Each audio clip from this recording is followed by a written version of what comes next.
Well, I'm joined now by Doug Jones. He is the Democratic nominee for the U.S. Senate, who's now the man running against Roy Moore in Alabama. Mr. Jones, welcome. You're a former U.S. attorney. But other than that, I think a lot of people don't know about you outside of Alabama. So we get a chance to get to know you. Let me ask you this. Why do you believe you're qualified to be in the U.S. Senate?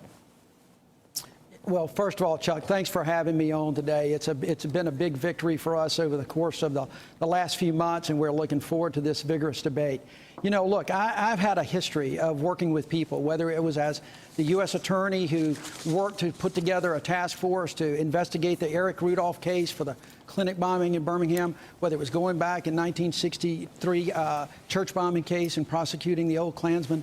I have a history of passion for equality, a passion for fairness, and people recognize that. We're going to be talking about issues that are important to everybody across the state. People in the state of Alabama know me. They've seen me over the years, and I think that they respect what I've done as a U.S. attorney in my professional career, and that's what people are looking for. They're looking for a change. How is it, you know, this is Alabama, and we know the Democratic Party hasn't had a lot of success in statewide races in quite some time. Why do you believe they should overlook your party? Because the average Alabama voter is going to sit there and say, you know, the Democratic Party that I see, whether it's Nancy Pelosi, Hillary Clinton, Barack Obama, that's not the Democratic Party that they've wanted to vote for. Why are you different? Well, because I think people are looking beyond that right now. First of all, I don't think they're seeing a lot with the Republican Party. I think what they're seeing is a lot of partisan rancor that affects everyone, whether it's a Democrat or Republican, especially in the state of Alabama. You know, the folks down here are looking for leadership.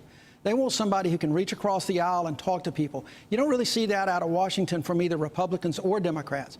People in Alabama want to have some dialogues. They want to be able to talk about those issues.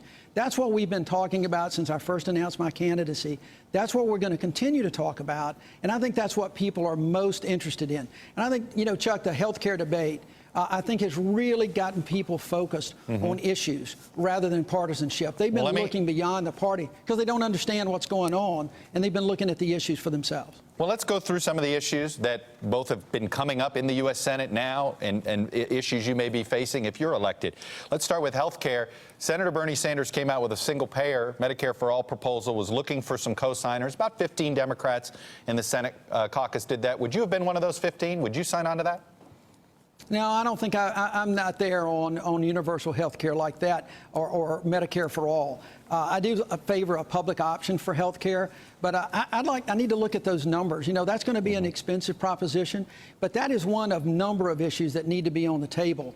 You know, the issues of Medicaid and Medicare, I think, are important. And I want, you know, folks need to remember, my opponent in this race has advocated getting the federal government out of health care altogether, which means doing away with Medicaid, which means doing away with Medicare.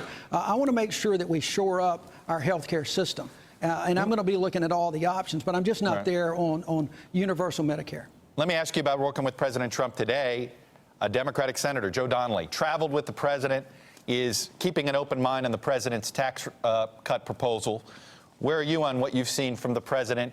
And is he somebody that you can work with, or do you agree with other members of the Democratic Party that believe he's not fit for office?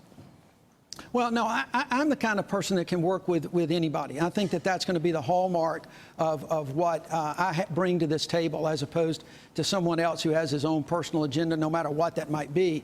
I can work with the president. I can work with any member of Congress or the Senate to try to do what's best, what I believe to be for the state of Alabama. We have issues that we have to address in this state, and if the President of the United States is addressing them, then I'm going to be right there. But if he's not, we're going to be opposing. I'm going to be opposing. What about on taxes? Do you think we need a tax cut? Do you think who needs a tax cut? I don't think the wealthy need a tax cut. I think that we are in a position right now where we need to look at some tax issues. I haven't studied all the programs that came out just today. This is going to be an issue that, you know, taxes, like everything else, are a work in progress. What I do know is I want to make sure that the working class people in the state, the middle class, are taken care of. I don't necessarily believe that that's going to be a tax cut for the wealthy. I think people in the state understand that trickle-down tax cuts just don't work. So it doesn't sound like you could sign on to this proposal as the president laid it out today. Again, the devil's going to be in the details on that, and after all that we've gone through the last 48 hours, I want to look over the details of that, but the main thing I want to do is make sure it represents the people of this state, not just the wealthy. Right. Many Democrats in the South get tripped up on a couple of cultural issues. One is guns, one is abortion. Let me ask you on abortion, what are the limitations that you believe should be in the law when it comes to an abortion? Well, look, I am a firm believer that a woman should have the freedom to choose what happens to her own body. And I'm going to stand up for that, and I'm going to make sure that that continues to happen. I want to make sure that as we go forward, people have access to contraception, they have access to the abortion that they might need. If that's what they choose to do, I think that that's going to be an issue that we can work with and talk to people about from both sides of the aisle. It's one of those But you wouldn't issues that I legislate, so you wouldn't be in favor of legislation that said ban abortion after 20 weeks or something like that? No, I'm not in favor of anything that is going to infringe on a woman's right and her freedom to choose. That's just the position that I've had for many years. It's the position I continue to have. But when those people, I want to make sure people understand that once a baby is born, I'm going to be there for that child. That's where I become a right to lifer. And finally, let me ask you quickly about guns. Do you believe there is any limitation with the Second Amendment? For instance, do you think an assault weapons ban is something you would support and that it would still comport to the Second Amendment? Well, look, we've got limitations on the Second Amendment right now. We've got limitations on all constitutional amendments in one form or another.